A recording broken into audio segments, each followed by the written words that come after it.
बिस्मिल्लाहिर्रहमानिर्रहीम।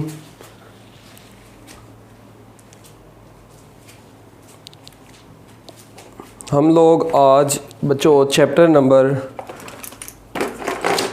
12 का ई कैट के हवाले से बड़ा इम्पोर्टेंट टॉपिक पढ़ने जा रहे हैं जी।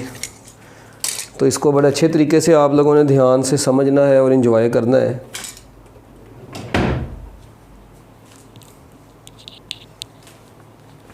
तो स्टार्ट करते हैं।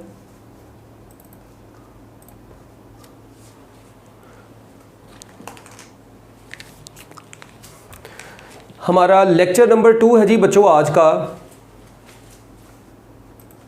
लेक्चर नंबर 2 है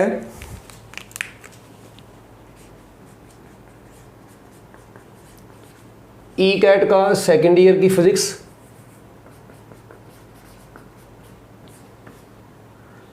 चैप्टर नंबर 12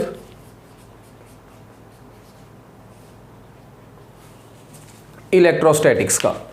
बच्चों सबसे पहले आप लोगों को याद होगा हम लोग अपने लास्ट लेक्चर के अंदर कूलम्स लॉ को बड़े अच्छे तरीके से डिटेल में पढ़ के आए हैं। उससे रिलेटेड जो जो कॉन्सेप्ट्स और एमसीक्यूज़ वगैरह बनते हैं वो मैक्सिमम आप लोगों को मैं बता चुका था। ठीक है, हाँ उसकी प्रैक्टिस के लिए कुछ एमसीक्यूज़ अभी मैं आप लोगों को करवाऊंगा भी अपने नेक्स्ट लेक्चर्स में, या अभी जैसे ही मूड बन गया वैसे ही। ठीक है, अभी ज़रा हम थ्योरी को देख रहे हैं पहले कि मतलब पूरे चैप्टर के अंदर से थ्योरी क्या है, उसके बाद हम लोग एमसीक्यूज़ को भी करेंगे।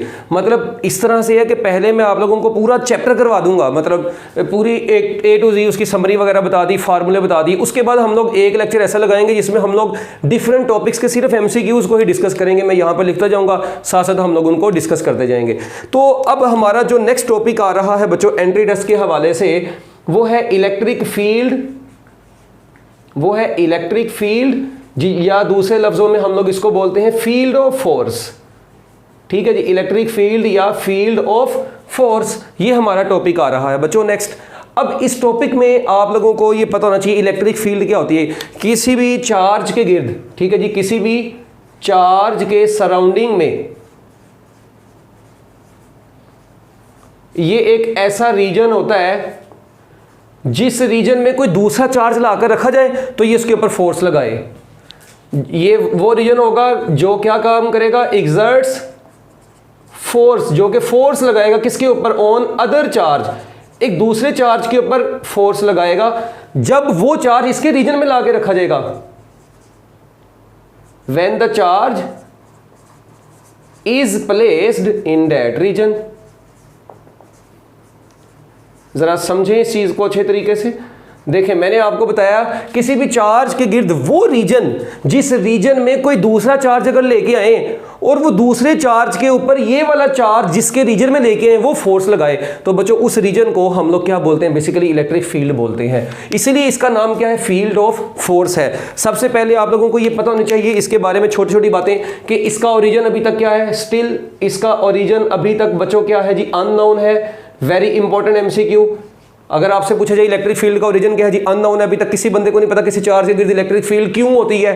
हाँ, उसको रिप्रेजेंट कैसे करते हैं, वो क्या शो करती है, वो तो सारा कुछ हमें पता है, मगर क्यों होती है वो अभी तक नहीं पता। कहाँ से आती है किसी चार्ज के गिर्द इलेक्ट्रिक फील्ड, ये अभी तक नहीं है। ठीक है, इसके बाद बच्चों दूसरे नंबर पे एक तो इसका ओरिजिन अननोन है, ठीक है, और दूसरे नंबर पर इसको बोला जाता है बेसिक फोर्स ऑफ नेचर।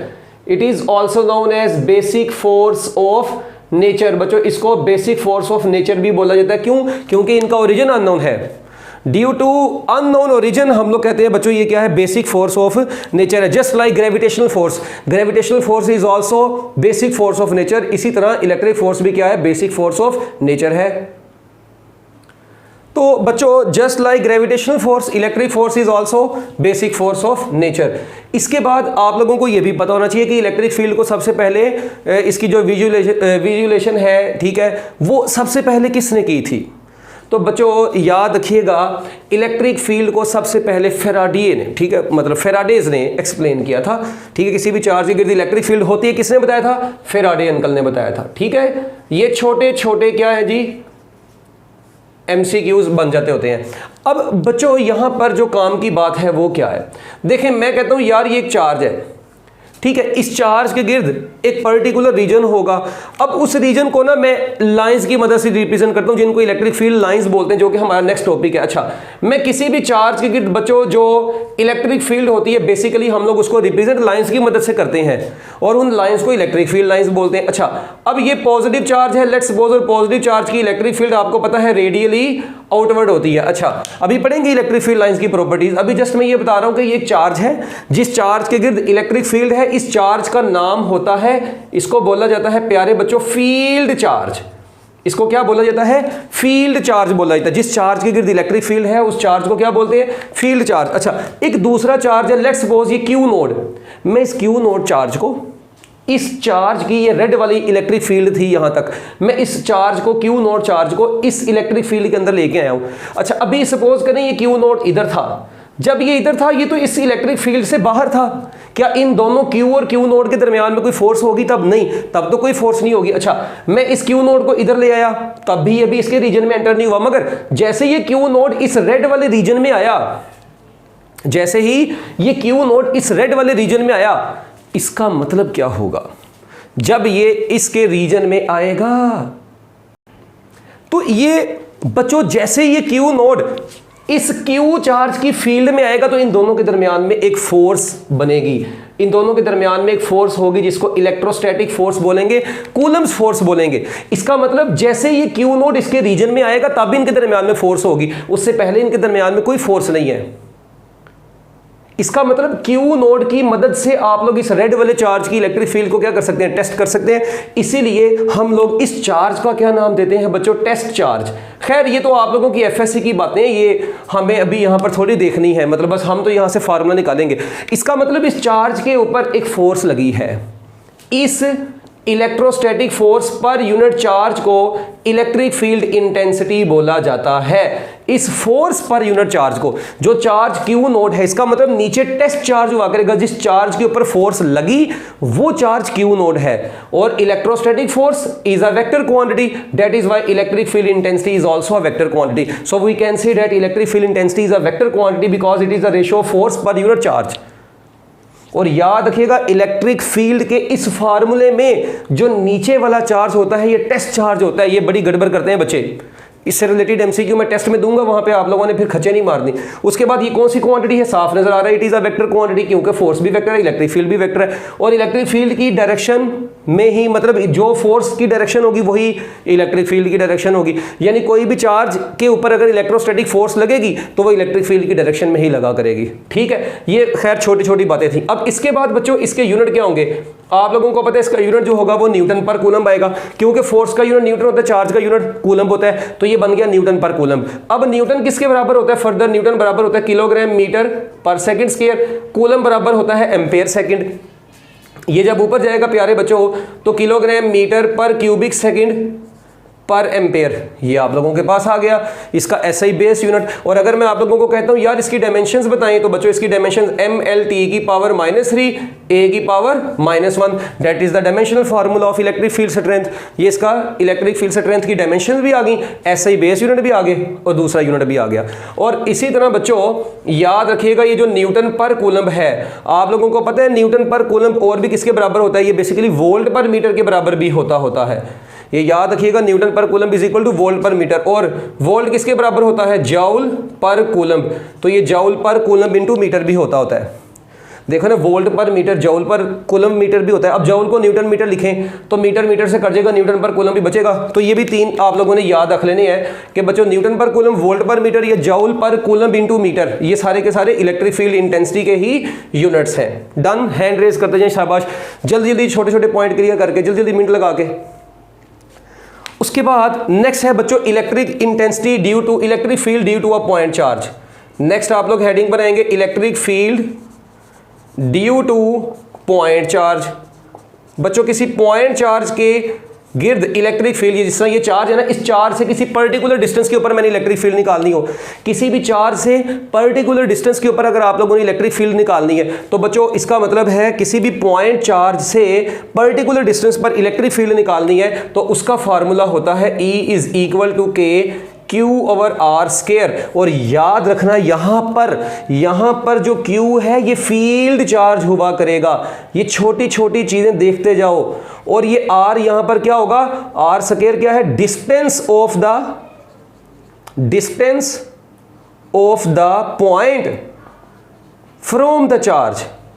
ये चार्ज से वो पॉइंट तक का डिस्टेंस है जिस पॉइंट के ऊपर आप लोग इलेक्ट्रिक फील्ड मालूम करना चाह रहे हैं, ठीक है। और K आपको पता है, K तो यहां पर कूलम्स कांस्टेंट है। K कौन सा कांस्टेंट है, COULO, देख लो यार, कूलम्स कांस्टेंट, ठीक हो गया। तो ये कूलम्स कांस्टेंट है। और यहां से एक चीज और सामने नजर आ रही है कि इलेक्ट्रिक फील्ड इंटेंसिटी का R स्क्वायर के साथ क्या रिलेशन है, इनवर्स रिलेशन है। बच्चों इलेक्ट्रिक फील्ड इंटेंसिटी का R स्क्वायर के साथ क्या रिलेशन है, इनवर्स रिलेशन। इसका मतलब एक चार्ज से आप लोग दूर जाते जाएं, देखें आपका डिस्टेंस बढ़ता जाएगा, इलेक्ट्रिक फील्ड उतनी कम होती जाएगी। और याद रखिएगा अगर ये डिस्टेंस इनफाइनाइट हो जाए तो समथिंग ओवर इन्फिनिटी, जीरो। तो बच्चों ये MCQ लिख लें, electric field intensity at infinite distance, very very important MCQ, छोटे छोटे point. Electric field intensity at infinite distance from a point charge, electric field intensity at infinite distance from a point charge is equal to शून्य। शून्य बोले तो zero, zero बोले तो सिफर है, क्योंकि अगर यहां पर डिस्टेंस को इन्फिनिटी पुट कर देंगे तो समथिंग ओवर इन्फिनिटी जीरो होता है।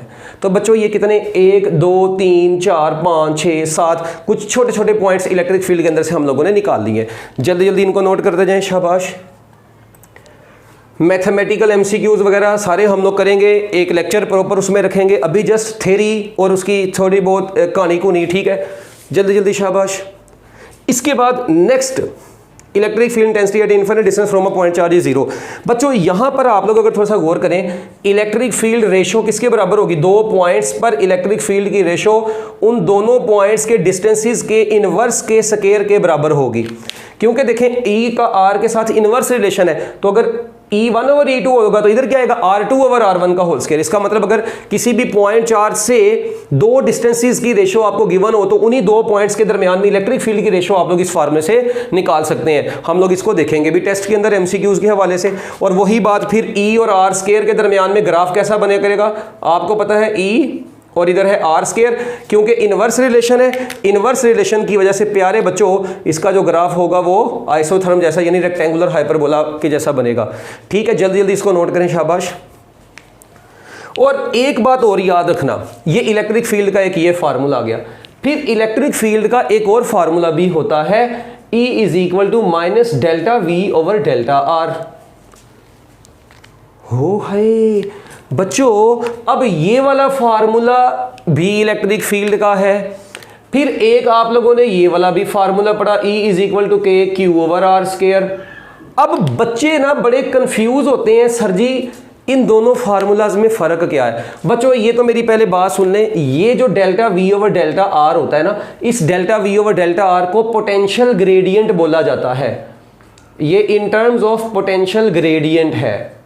और यहीं से पता चलता है कि इलेक्ट्रिक फील्ड जो होती है वो वोल्ट पर मीटर भी होती है। तो जिसका न्यूटन पर coulomb is equal two volt पर मीटर था, ठीक है। अच्छा, अब ये पोटेंशियल ग्रेडियंट क्या चीज़ होती है, ratio of rate of change of potential with respect to distance is called potential gradient. और ये याद रखिएगा, टू पैरेलल प्लेट्स जो है ना, दो पैरेलल प्लेट्स, उनके दरमियान में किसी भी दो पॉइंट्स के दरमियान, ठीक है। ये देखें, मैं एग्जांपल देता हूं। मैं कहता हूं यार ये एक पॉजिटिव प्लेट है लेट्स सपोज, और बच्चों ये एक नेगेटिव प्लेट है। अब आप लोगों को पता है electric field positive to negative होती है ऐसे।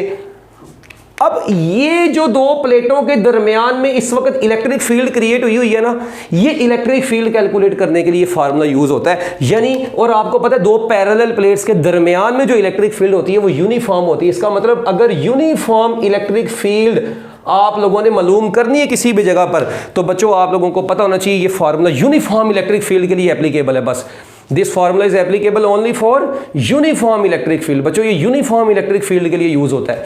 ये नॉन यूनिफॉर्म इलेक्ट्रिक फील्ड के लिए फार्मूला ये नहीं होगा। नॉन यूनिफॉर्म इलेक्ट्रिक फील्ड, जिस तरह एक पॉइंट चार्ज है, ये Q है, इस चार्ज के गिर्द इलेक्ट्रिक फील्ड आपको नजर आ रही है, ये that is non uniform electric field. तो non uniform non uniform electric field किसी एक पॉइंट चार्ज की, उसको कैलकुलेट करने के लिए ये वाला फार्मूला यूज होता है। जबकि दो प्लेटों के दरमियान में इलेक्ट्रिक फील्ड निकालनी है तो ये डेल्टा वी क्या है, दो पॉइंट्स के दरमियान का पोटेंशियल डिफरेंस होगा, और डेल्टा और दो पॉइंट्स के दरमियान का डिस्टेंस होगा। तो वो potential over distance ratio basically आपको क्या देगी, electric field between the plates देगी। Is it okay? Just raise your hands if you understand. Hurry up, zoom वालों जल्दी जल्दी मिनट लगाओ, बड़ी काम की बात है। ये छोटे छोटे पॉइंट है जो कि आप लोगों को अपनी जिंदगी के अंदर अच्छे तरीके से माइंड में रखने होंगे। Very nice. लो जी, इसके बाद बच्चों एक चीज और, इलेक्ट्रिक फील्ड की वेक्टर फॉर्म। तो बच्चों E इज इक्वल टू क्या था, के क्यू ओवर आर स्क्वायर। तो यार एक काम करो ना, ये देखो अगर इधर वेक्टर आएगा तो इधर क्या आएगा, ऑब्वियस ही बात है यूनिट वेक्टर आएगा। इसी को मैं फर्दर ओपन भी कर सकता हूं, के क्यू ओवर आर क्यूब लिख के आर वेक्टर भी लिख सकता हूं। क्यों? क्योंकि यूनिट वेक्टर होता है वेक्टर ओवर मैग्नीट्यूड। तो वेक्टर आर वेक्टर नीचे मैग्नीट्यूड से मल्टीप्लाई होगा तो आर क्यूब बन जाएगा। तो बच्चों ये इलेक्ट्रिक फील्ड इंटेंसिटी की वेक्टर फॉर्म भी आप लोगों के पास आ गई। शाबाश, जल्दी जल्दी नोट करते जाओ, छोटी छोटी बातें हैं, बड़ी काम की हैं ये, ठीक है। इसके बाद इलेक्ट्रिक फील्ड, ठीक है, इनफाइनाइट डिस्टेंस की भी बात हो गई। अब मेरी बात सुने, अगर मैं आपको कहता हूं जी कि एक चार्ज से डिस्टेंस को डबल कर दिया जाए, इफ आर इज डबल्ड, हल्का सा मैं इसका टच दे देता हूं आप लोगों को। तो देखें बच्चों, अगर डिस्टेंस को डबल कर देंगे तो इलेक्ट्रिक फील्ड इंटेंसिटी जो नहीं आएगी वो के क्यू ओवर 2r का स्क्वायर आएगी। तो 2 का स्क्वायर कितना होता है, 4 होता है, यानी ये बन जाएगा 1/4। शुरू में लिख देता हूं के क्यू ओवर आर स्क्वायर, और इस पूरी चीज की जगह पर क्या आ गया, ओरिजिनल इलेक्ट्रिक फील्ड आ गई। इसका मतलब है ई प्राइम किसके बराबर आ गया, E/4। इसका मतलब है अगर डिस्टेंस को डबल कर देंगे तो इलेक्ट्रिक फील्ड इंटेंसिटी पहले से 4 गुना कम हो जाती है। ये तो बच्चों वाले एमसीक्यूज हैं, छोटे छोटे डायरेक्ट और इनवर्स रिलेशन के एमसीक्यूज, ये अब थोड़ी आप लोगों को पता होने चाहिए। अच्छा, इसके बाद देखें, आप लोगों को याद है दो चार्जेस के दरमियान में जब हम लोग कोई मीडियम ला के रखते हैं तो फोर्स डिक्रीज करती थी। इसी तरह दो चार्जेस के दरमियान में जब आप लोग एयर के अलावा कोई मीडियम ला के रखते हैं तो इलेक्ट्रिक फील्ड के ऊपर क्या फर्क पड़ता है। तो याद रखिएगा electric field in the presence of medium is equal to electric field in the presence of air divided by relative permittivity. यानी कि यहां पर भी रिलेटिव परमिटिविटी किसके बराबर होगी, ई एयर ओवर ई मीडियम ही हुआ करेगी। ठीक हो गया, ये आप लोगों ने याद रखना है। और मजे की बात बताऊं, आपको पता है मेटल्स, ये इलेक्ट्रिक फील्ड है एयर की, ये इलेक्ट्रिक फील्ड है मीडियम की। आप लोगों को याद है कल मैंने आप लोगों को एक लाइन लिखवाई थी कि relative permittivity for metals is 0। उसकी वजह क्या है, मेटल इज अ कंडक्टर, और कंडक्टर के अंदर इलेक्ट्रिक फील्ड एग्जिस्ट नहीं करती। Electric field lines does not exist inside the conductor. Electric field intensity at any point inside the conductor is 0. इसका मतलब है कि जब मीडियम की मौजूदगी में, अगर ये मीडियम यहां पर क्या होगा, मेटल होगा, तो बच्चों मेटल की इलेक्ट्रिक फील्ड 0 होती है, समथिंग ओवर 0 इन्फिनिटी। तो रिलेटिव परमिटिविटी मेटल्स की क्या हो जाएगी, इनफाइनाइट हो जाएगी। वो यहां से पता चलती है बात। तो लो जी बच्चों, ये कुछ बातें थी इलेक्ट्रिक फील्ड के हवाले से, कुछ छोटे छोटे पॉइंट जो कि मैं चाहता था कि आप लोगों की निगाहों के सामने मैं लिख दूं। तो मैं उम्मीद करता हूं कि आप लोगों को ये छोटे छोटे पॉइंट्स गलती से समझ आ गए होंगे। हैंड रेज कर दें। तो बच्चों अब हम लोग अपना नेक्स्ट टॉपिक स्टार्ट करेंगे जिसका नाम है इलेक्ट्रिक फील्ड के बाद electric field lines. Electric field lines, सबसे पहले आपको पता है किसी भी चार्ज के गिर्द इलेक्ट्रिक फील्ड लाइंस जो होती हैं ये नंबर 1 3 डायमेंशंस में होती हैं। Very important MCQ. Electric field lines को सबसे पहले किस अंकल ने एक्सप्लेन किया, फैराडे अंकल ने एक्सप्लेन किया। किसी भी चार्ज के गिर्द ये लाइंस किस चीज को रिप्रेजेंट करती हैं, ये लाइंस दो चीजों को रिप्रेजेंट करती हैं। किस किस चीज को बच्चों, ये लाइंस इलेक्ट्रिक फील्ड की डायरेक्शन को रिप्रेजेंट करती हैं नंबर 1, और दूसरा नंबर 2 इलेक्ट्रिक फील्ड की स्ट्रेंथ को रिप्रेजेंट करती हैं। किसी भी चार्ज के गिर्द इलेक्ट्रिक फील्ड लाइंस एक तो चार्ज की इलेक्ट्रिक फील्ड की डायरेक्शन को और दूसरा है उसकी इलेक्ट्रिक फील्ड की स्ट्रेंथ को रिप्रेजेंट करती है। ठीक है, अब ये तो पुरानी बातें। अब आपको पता है कि डायरेक्शन में अगर बात करें तो जो पॉजिटिव चार्ज होता है बच्चों, पॉजिटिव चार्ज, नेगेटिव चार्ज, तो मेरा ख्याल है हर छीदे मीदे को पता है यार, पॉजिटिव चार्ज की इलेक्ट्रिक फील्ड क्या होती है यार, रेडियली। पॉजिटिव चार्ज की इलेक्ट्रिक फील्ड क्या होती है, रेडियली आउटवर्ड होती है। और नेगेटिव चार्ज की इलेक्ट्रिक फील्ड लाइंस क्या होती हैं बच्चों, रेडियली इनवर्ड होती है। पॉजिटिव चार्ज की electric field radially outward, negative charge की electric field lines radially inward होती हैं। अच्छा, उसके बाद ये आप लोगों को पता है किसी भी चार्ज के गिर्द कितनी number of electric field lines, याद रखिएगा बच्चों, इलेक्ट्रिक फील्ड लाइंस जितनी ज्यादा होती हैं हम लोग कहते हैं इलेक्ट्रिक फील्ड स्ट्रेंथ भी उतनी ही क्या होती है, ज्यादा होती है। इसका मतलब इलेक्ट्रिक फील्ड स्ट्रेंथ उतनी ज्यादा होगी जितनी ज्यादा किसी चार्ज के गिर्द इलेक्ट्रिक फील्ड लाइंस होंगी। अगर आप लोग किसी चार्ज के गिर्द इलेक्ट्रिक फील्ड लाइंस कम दिखेंगे, इसका मतलब है कि वहां पे इलेक्ट्रिक फील्ड कम है। जहां पे इलेक्ट्रिक फील्ड लाइंस ज्यादा है, इसका मतलब वहां पे इलेक्ट्रिक फील्ड की स्ट्रेंथ क्या है, ज्यादा। और इसके अलावा इलेक्ट्रिक फील्ड की जो स्ट्रेंथ है बच्चों, ठीक है जी, वो अब देखिए चार्ज पे भी डिपेंड करती है, डिपेंड्स अपॉन चार्ज। अब मैं कहता हूं यार एक चार्ज है 2 कूलम का, इलेक्ट्रिक फील्ड लाइंस बच्चों किसी भी चार्ज के गिर्द डिपेंड करती हैं चार्ज की मैग्नीट्यूड के ऊपर भी। मैं कहता हूं जी सपोज करते हैं 2 कूलम का चार्ज है और 4 कूलम का चार्ज है, तो ऑब्वियसली बात है 2 कूलम चार्ज के गिर्द अगर 10 इलेक्ट्रिक फील्ड लाइंस है तो 4 कूलम के उसके मुकाबले में 4 कूलम की कितनी होगी, 20 होंगी। इसका मतलब किसी चार्ज की मैग्नीट्यूड जितनी ज्यादा होगी, हम लोग ये कहेंगे चार्ज जितना बड़ा होगा उसकी इलेक्ट्रिक फील्ड भी उतनी स्ट्रॉन्ग होगी, मतलब उतनी ज्यादा होगी। ठीक है, ये छोटी छोटी बातें। और उसके बाद बच्चों ये पॉजिटिव चार्ज की इलेक्ट्रिक फील्ड क्या होती है, जैसा अभी आप लोगों ने देखा कि पॉजिटिव चार्ज की electric field lines radially outward. इसको रेडियली इसलिए बोला जाता है क्योंकि ये सर्कल अगर ड्रॉ करें तो ये सारी लाइंस सर्कल के रेडियस के अलोंग बनेगी, तो पॉजिटिव चार्ज की electric field lines radially outward होती हैं। ठीक है, जबकि नेगेटिव चार्ज की बच्चों जो इलेक्ट्रिक फील्ड लाइंस होती हैं वो आप लोगों को पता है रेडियली इनवर्ड होती हैं। ये छोटी छोटी बातें। ठीक है, अब अगर मैं आप लोगों से कहता हूं यार 2 चार्जेस हैं, ठीक है, सिमिलर चार्जेस, अब ये भी पॉजिटिव है ये भी पॉजिटिव है, अब सिमिलर चार्जेस की इलेक्ट्रिक फील्ड कैसी होगी? आपको पता है ये पॉजिटिव की इलेक्ट्रिक फील्ड इधर से ये तो एक दूसरे को रिपेल करेंगी। तो बच्चों रिपल्शन के नतीजे में जब एक दूसरे को रिपेल करेंगी तो इनकी शेप कुछ यूं होगी। तो इसका मतलब पॉजिटिव चार्ज से इलेक्ट्रिक फील्ड निकलती है, मगर जब वो दोनों एक दूसरे की तरफ आ रही होंगी वो एक दूसरे को रिपेल करेंगी। और इसका मतलब यहां पर इन दोनों को मिलाने वाली लाइन है ये इलेक्ट्रिक। ठीक है जी, आपको पता है दोनों के दरमियान में जो ऐसी लाइन जो इनको सेंटर से मिला रही होगी उसको सेंट्रल लाइन बोलेंगे। और ये जो इन दोनों एक दूसरे के ऊपर फोर्स लगाती हैं वो इस लाइन के लोंग ही लगाती हैं, इसे तो बोलते हैं सेंट्रल फोर्स होती है, कूलम्स फोर्स। खैर आप लोग देखें कि यहां पर सिमिलर चार्जेस में एक दूसरे को क्या कर रही हैं, ये रिपेल कर रही हैं। इसका मतलब मैं कह सकता हूं similar charges repel each other. मगर एक बड़ी यहां पर काम की बात है यार, थोड़ा सा गौर करो और मुझे बताओ, ये दोनों एक दूसरे को रिपेल कर रहे हैं, इनकी रिपल्शन में कौन सी नेचर आ रही है? पैरेलल नेचर आ रही है, परपेंडिकुलर नेचर आ रही है? ये देखें आप लोग, देखें ये इलेक्ट्रिक फील्ड ये ऐसे बिल्कुल सेंटर को मिलाने वाली लाइन ये इलेक्ट्रिक फील्ड लाइन ऐसे होती जा रही है, इधर से ये ऐसे होती जा रही है चरसी।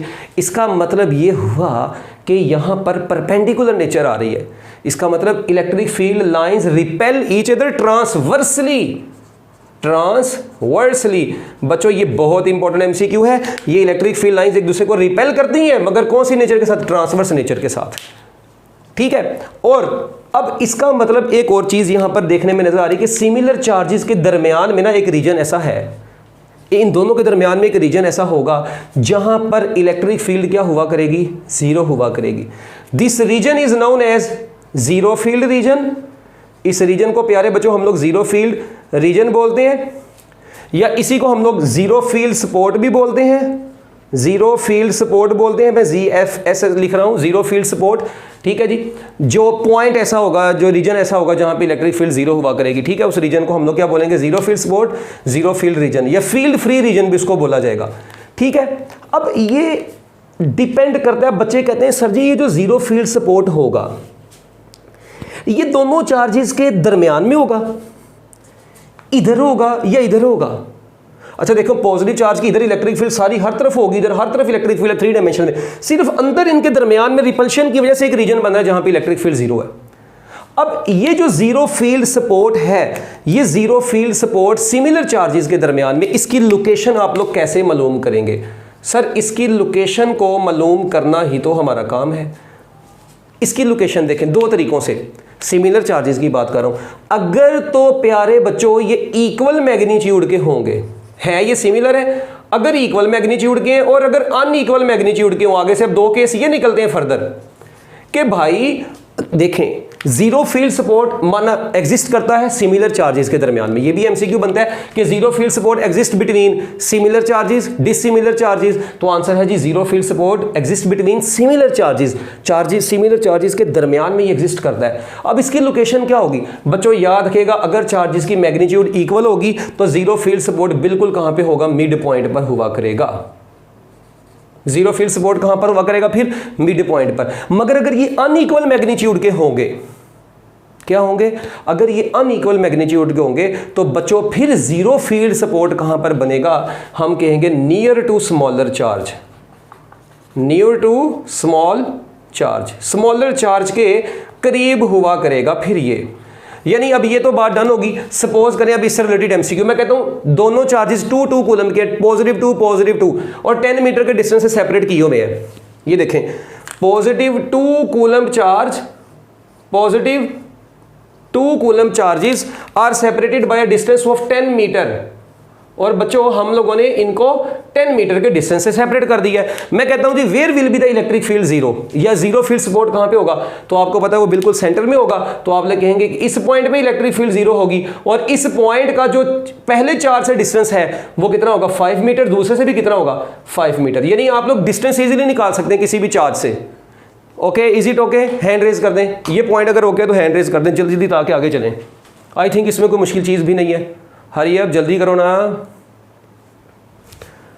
लो जी, इसका मतलब इलेक्ट्रिक फील्ड जीरो इनके दरमियान। मगर अगर अनइक्वल मैग्नीट्यूड के हैं यार, मैं कहता हूं जी अनइक्वल मैग्नीट्यूड के दो चार्जेस हैं, ठीक है, ये डिस्टेंस है जी इनके दरमियान में। हाँ जी, ये डिस्टेंस है बच्चों इनके दरमियान में, कोई भी पर्टिकुलर डिस्टेंस मैं कहता हूं यार लेट्स सपोज आर है, ठीक है। अब इसकी वैल्यू ले लेते हैं, मैं थोड़ी सी आसान वैल्यू लूंगा। एक ले लेते हैं बच्चों -1 माइक्रो कूलम, बल्कि दोनों सिमिलर हैं तो एक लेते हैं हम लोग 1, दूसरा ले लेते हैं 4 रियल। अच्छा, ये 1 माइक्रो कूलम का है, ये 4 माइक्रो कूलम का। वैल्यू चेंज भी हो सकती है, आसान में इसलिए दे रहा हूं ताकि हमारी कैलकुलेशन थोड़ी इजी हो जाए। अच्छा, मैं कहता हूं जी बताएं जी जीरो फील्ड सपोर्ट कहां पे होगा, है दोनों पॉजिटिव है। अब आप लोग कई दफा पेपर में एमसीक्यू की ऑप्शन को देख के ही आंसर लगा देते होते हैं। अब आपको पता है यार कि ये टोटल डिस्टेंस, लेट्स सपोज मैं कहता हूं यार ये टोटल डिस्टेंस था जी 3 मीटर, 3 मीटर है इन दोनों के दरमियान में डिस्टेंस। चले अब मुझे बताएं कि जीरो फील्ड सपोर्ट किस लोकेशन पर बनेगा।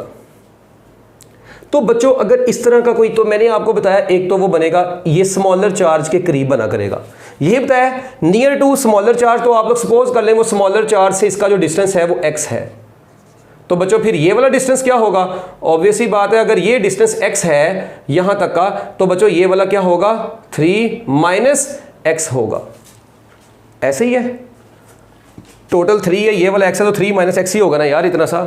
अब देखें आप लोग क्या करेंगे, इस पॉइंट पर क्योंकि इलेक्ट्रिक फील्ड जीरो है दोनों चार्जेस की वजह से, तो इसका मतलब जितनी मैं ये कह सकता हूं फिर कि E1 और E2 दोनों की मैग्नीट्यूड एक दूसरे के क्या होगी, इस पॉइंट पर इक्वल होगी। ये पॉइंट P पर ये E1 और E2 इक्वल लेने हैं आपने। क्यों इक्वल लेने हैं, क्योंकि भाई दोनों चार्जेस की नेट इलेक्ट्रिक फील्ड इस पॉइंट पर जीरो है, यानी E1 + E2 जीरो होगा, वो +E2 इधर आके -E2 हो जाएगा। मगर मैग्नीट्यूड की बात करेंगे तो E1 = E2 ही होगा। इसका मतलब जिस पॉइंट पे इलेक्ट्रिक फील्ड जीरो होगी वहां पे दोनों चार्जेस की नेट इलेक्ट्रिक फील्ड एक दूसरे के इक्वल पुट कर दिया करेंगे हमेशा। अब electric field due to point charge निकालने का फार्मूला क्या था, K +1 डिवाइडेड बाय नीचे लगेगा जी x² = इधर आएगा K, ये कितना बनेगा +4 डिवाइडेड बाय 3 - x का होल स्क्वायर। किसी को समझ लगी हो स्टेप की, क्या ख्याल है? ओ भाई K इलेक्ट्रिक फील्ड होती है Q/r², तो K तो ये कूलम्स कांस्टेंट है, Q ये वाला और इसका डिस्टेंस है x², ये वाला Q4 है, इसका डिस्टेंस है 3 - x का होल स्क्वायर। अब इसको सोल्व करें, K से कट गया, ठीक है, तो ये बच्चों बचा 1/x² = 4/3 - x का होल स्क्वायर। अब आप लोग दोनों साइड पर एलसीएम ले लें, बजाय ये कि इक्वेशन बनाएं, क्वाड्रेटिक इक्वेशन रात लगाएं सोल्व करें, तो बच्चों 1/x किसके बराबर आ जाएगा 2/3 - x ये आ जाएगा। और इसी को मैं इधर लेता हूं 3 - x = 2x, तो बच्चों 3 = 2x + x, तो बच्चों ये 3 इज इक्वल टू 3x आ गया और x is equal to 1 metre आ गया। इसका मतलब है कि छोटे वाले चार्ज से 1 मीटर के डिस्टेंस पर और बड़े वाले चार्ज से 2 मीटर के डिस्टेंस पर ये जीरो फील्ड सपोर्ट एग्जिस्ट करेगा। आई थिंक अब आप लोगों को इसकी लोकेशन जज करना आ गई होगी। हरी अप, हैंड रेस कर दें जल्दी जल्दी, मिनट लगा के जल्दी जल्दी, हरी अप। किसी भी जीरो फील्ड सपोर्ट की लोकेशन अब मालूम करनी है तो आई थिंक आप लोग जिस पॉइंट पर, बस ये पता होना चाहिए वो जीरो फील्ड सपोर्ट छोटे चार्ज के करीब होगा, उस चार्ज के करीब पॉइंट लेके वहां पे इलेक्ट्रिक फील्ड्स को इक्वल कर दें, जिंदगी में सुकून लाएं। डन हो गया। अच्छा, इसके बाद बच्चों नेक्स्ट, अगर चार्जेस डिसिमिलर हो, ठीक है, डिसिमिलर चार्जेस, ये देखें मैं कहता हूं कि एक चार्ज है पॉजिटिव और दूसरा है नेगेटिव, तो बच्चों आपको पता है इनके दरमियान में तो इलेक्ट्रिक फील्ड अब जीरो होने से रही। इसका मतलब है इनके दरमियान में तो इलेक्ट्रिक फील्ड कहीं पर जीरो नहीं हुआ करेगी। ऐसे पॉजिटिव से निकल रही हैं, पॉजिटिव से निकल रही हैं, पॉजिटिव से निकल रही हैं, नेगेटिव में एंटर हो रही हैं। इसका मतलब अब इनके दरमियान में तो कहीं पर जीरो फील्ड सपोर्ट नहीं बनेगा, इनके आजू या बाजू में लेफ्ट या राइट साइड पर बन सकता है। तो ये अगर, इसका मतलब zero field support does not exist between the dissimilar charges. Dissimilar charges के दरमियान में जीरो फील्ड सपोर्ट नहीं हुआ करेगा, या इधर हुआ करेगा। अब वो किधर हुआ करेगा? हमेशा छोटे चार्ज के करीब हुआ करेगा। नेगेटिव या पॉजिटिव के साइन को नहीं देखना, छोटे चार्ज के करीब हुआ करेगा। इसका मतलब कि जीरो फील्ड सपोर्ट सेंटर में नहीं बनेगा। अब सेंटर में नहीं बना करेगा, बल्कि या तो लेफ्ट साइड पर हुआ करेगा चार्ज की, यानी on either side of the charge. ऐसे लिख देता हूं, either side of the charge की किसी भी एक साइड पर एग्जिस्ट किया करेगा जीरो फील्ड सपोर्ट। क्योंकि इनके सेंटर में तो हर जगह पर, ये देखो ना, हर जगह पर इलेक्ट्रिक फील्ड है, चरसी ये देखो, ऐसे हर जगह पे इलेक्ट्रिक फील्ड होगी, तो सेंटर में तो कहीं पे जीरो नहीं होगी, हाँ आजू बाजू में कहीं पे जीरो होगी। नोट करें इसको, शाबाश। मिनट लगा के जल्दी ताकि हम लोग आगे चल सकें। जल्दी करना भाई। अब इसका मतलब है कि अब मैं वैल्यू लेने की बजाय ना, मैं डायरेक्ट ये लिखता हूं, ये देखें, ये Q1 है, ये Q2 है। सपोज करते ये इनको मिलाने वाली लाइन है। अच्छा, ये पॉजिटिव है, ये नेगेटिव है, ठीक है। मैं कहता हूं जी, सपोज करते हैं, इसकी वैल्यू ले लेते हैं, ये है जी +5 माइक्रोकूलम, ये है -10 माइक्रोकूलम। तो चलें बताएं जीरो फील्ड सपोर्ट कहां पे होगा, बोल के बताओ जल्दी। Q1 की इस साइड पे होगा या Q2 की इस साइड पे होगा? पहले तो ये बताएं, जीरो फील्ड सपोर्ट की लोकेशन किस साइड पर हो सकती है, पहले ये सोचें, जल्दी बताएं, को बोल दो। +Q1 के पास। यस, Q1 के पास। यहां पर लेट्स सपोज ये पॉइंट P है। अब इस पॉइंट का जो टोटल डिस्टेंस है यहां से, लेट्स सपोज ये डिस्टेंस x है, जबकि ये टोटल डिस्टेंस कितना है, r है। अब इसका मतलब है कि इस पॉइंट पर इलेक्ट्रिक फील्ड दोनों की वजह से जीरो है, हमने जो पॉइंट लिया है। इसका मतलब मैं इस पॉइंट पर E1 को किसके इक्वल पुट कर दूंगा, E2 के इक्वल पुट कर दूंगा। E1 को E2 के इक्वल पुट करूंगा। अब E1 कितना होगा, चरसी हो, ये देखो, E1 बराबर होगा k Q1 ओवर x का square is equal to k Q2 over r plus x का होल स्क्वायर। अब यहां से k से कट गया, तो मैं ये भी कह सकता हूं ratio of the charges Q1 over Q2 is equal to r square divided by r plus x का होल स्क्वायर। तो बच्चों ये MCQ भी यहां से बन जाता होता है। तो ये था जी जीरो फील्ड सपोर्ट, अगर आप लोगों के पास क्या हो, डिसिमिलर चार्जेस हो। जल्दी नोट कर लें। अब सिमिलर चार्जेस के भी दरमियान में हमने कर ली है, अगर सिमिलर हो, अनइक्वल मैग्नीट्यूड के हो, वो भी कर ली है, ठीक है। अच्छा, अगर इस तरह से होता, ये तो अनइक्वल मैग्नीट्यूड के है ना, ये है अनइक्वल मैग्नीट्यूड के, अनइक्वल मैग्नीट्यूड के हैं। अच्छा, अगर इस तरह से होता, मैं कहता हूं यार ये +5 माइक्रोकूलम है, दूसरा है -5 माइक्रोकूलम। अच्छा, अब एक प्लस है एक माइनस है, इक्वल मैग्नीट्यूड के। अब जीरो फील्ड सपोर्ट, आपको पता है, याद रखिएगा, जीरो फील्ड सपोर्ट एग्जिस्ट करेगा दोनों साइडों पर एट इक्वल डिस्टेंस। अब वो जीरो फील्ड सपोर्ट जितना इस डिस्टेंस पर होगा उतना ही इस डिस्टेंस के ऊपर होगा, यानी जीरो फील्ड सपोर्ट एग्जिस्ट करेगा on either side of the charges at equal distances. यानी इसके लिए मैं लाइन ये बोलता होता हूं, for opposite and equal charges zero field support exist on other side of both charges at equal distance. Zero field support exist at equal distance from both charges. Okay बच्चों, done. ये आप लोगों के पास case थे। इसके अलावा कोई question आप लोगों के माइंड में हो तो you people can ask freely. फॉर्मूले के अंदर वो जो r स्क्वायर वहां पे x स्क्वायर है, किधर किधर किधर किधर किधर, ये वाले में? यस सर, ये नीचे। तो यहाँ पे एक्स स्क्वायर, ओके ओके, यहाँ पे, हाँ यहाँ पे एक्स स्क्वायर आएगा, सॉरी, क्योंकि ये एक्स स्क्वायर इधर आ जाएगा ना, तो आर प्लस एक्स का होल स्क्वायर। डन बच्चों, हरी अप हैंड रेज कर दें ताकि हम लोग आगे चल सकें। Zero field support similar charges के दरमियान में, डिसिमिलर चार्जेस के दरमियान में अगर उनकी मैग्नीट्यूड इक्वल हो, अगर उनकी मैग्नीट्यूड अनइक्वल हो, ये सारे केसेस मैंने आप लोगों को बता दिए हैं। एप्लीकेशंस ऑफ इलेक्ट्रोस्टैटिक्स में प्यारे बच्चों, हमारी किताब में दो एप्लीकेशंस दी हुई हैं एफएससी में, कुछ इसकी मैट्रिक में भी है, ठीक है, कार पेंटिंग की एक है, एक वो बादलों वाली है, ठीक है, क्लाउड्स वाली, वो आप लोग मैट्रिक की किताब से भी इजीली पढ़ सकते हैं उनको दोबारा से अगर आप लोग पढ़ना चाहें। बच्चों हमारे पास यहाँ पर इसकी पहली एप्लीकेशन में आती है फोटोकॉपियर, फोटोकॉपियर, और दूसरे नंबर पर आएगी इंकजेट प्रिंटर, वो भी हम लोग देखेंगे। अब फोटोकॉपियर बच्चों जिस टेक्निक को यूज़ करती है वो टेक्निक है बेसिकली ज़ेरोग्राफी, जिसको प्यार से ज़ीरोग्राफी बोलते हैं। ज़ीरोग्राफी में ज़ीरो का मतलब होता है ड्राई, ज़ीरो का मतलब होता है ड्राई, और ग्राफो लफ्ज़ निकला है राइटिंग से। इसका मतलब है कि फोटोकॉपियर में जो टेक्निक यूज़ होती है ज़ीरोग्राफी, उसको हम लोग बोलते हैं ड्राई राइटिंग। अब ये फोटोकॉपियर मशीन का जो दिल होता है प्यारे बच्चों, ये छोटे छोटे एमसीक्यूज हैं, जो दिल होता है वो पूरा तो डिटेल में अब हम लोग डिस्कस करने से यहाँ पर रहे, वो एक ड्रम होता है। और याद रखिएगा, अगर आपसे पूछे फोटोकॉपियर मशीन का जो दिल होता है वो क्या होता है, एक ड्रम होता है, और वो ड्रम किसका बना होता है, एल्यूमिनियम का बना होता है। किसका बना होता है, एल्यूमिनियम का बना होता है। और एल्यूमिनियम आप लोगों को पता है प्यारे बच्चों एक एक्सीलेंट कंडक्टर है। ये छोटे छोटे पॉइंट्स हैं जो आपकी किताब में लिखे हैं, एमसीक्यूज के हवाले से मैं आपको बता रहा हूँ, ठीक हो गया।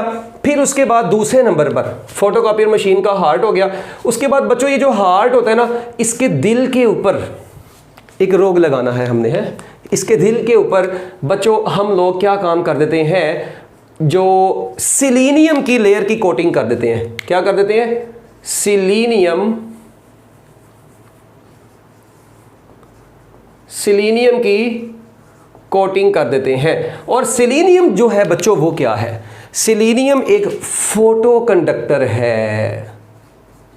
सिलीनियम क्या है, एक फोटो कंडक्टर। और वैसे मैं बताता हूँ सिलीनियम की जो लेयर, हाँ पहले देखें, फोटोकॉपी मशीन का दिल होगा, इसका जो दिल होगा वो एक ड्रम होगा, और वो ड्रम किसका बना होगा, एल्यूमिनियम सिलेंडर का बना होगा। एल्यूमिनियम सिलेंडर के ऊपर हम लोग किसकी कोटिंग कर देंगे, सिलीनियम की कोटिंग कर देंगे। और सिलीनियम के ऊपर अबव इट, ठीक है जी, पॉजिटिव चार्ज को स्प्रिंकल कर दिया जाता है। क्या कर दिया जाता है, positive charge is sprinkled over the selenium.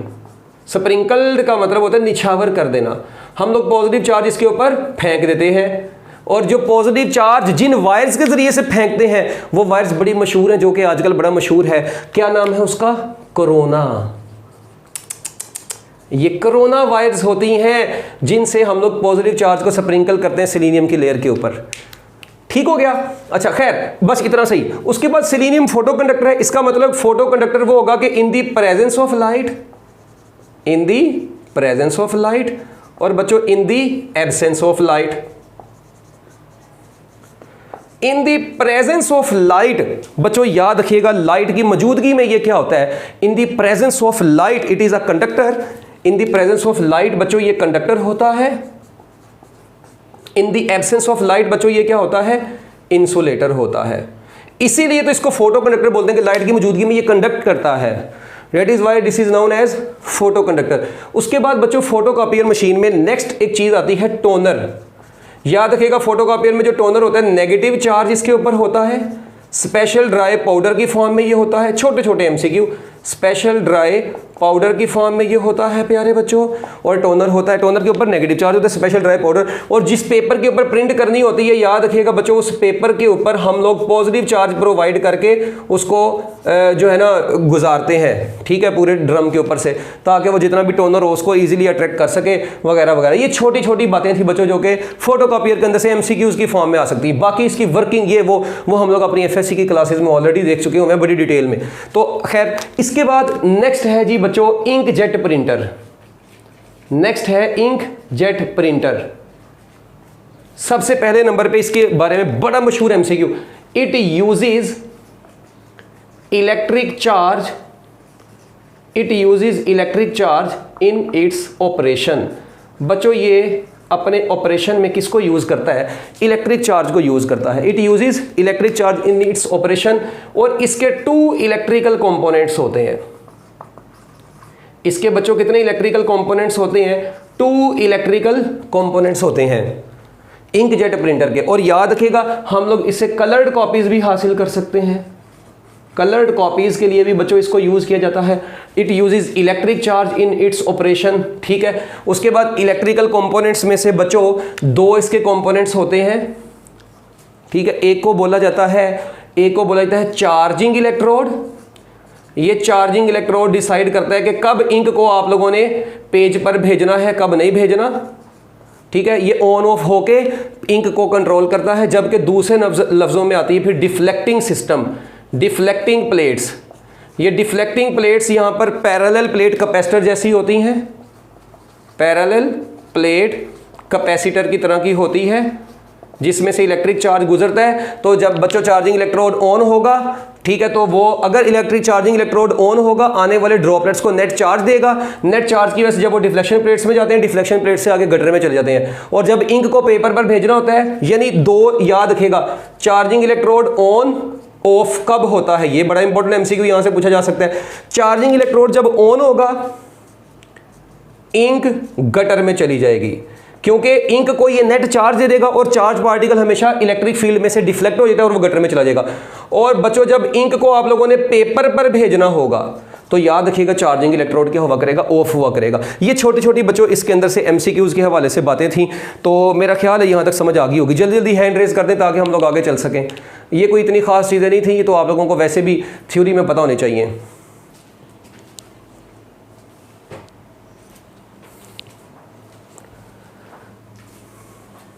ठीक है जी बच्चों, अब नेक्स्ट स्टार्ट करेंगे हम लोग अपना लेक्चर। अभी के लिए यहाँ तक ही बहुत है।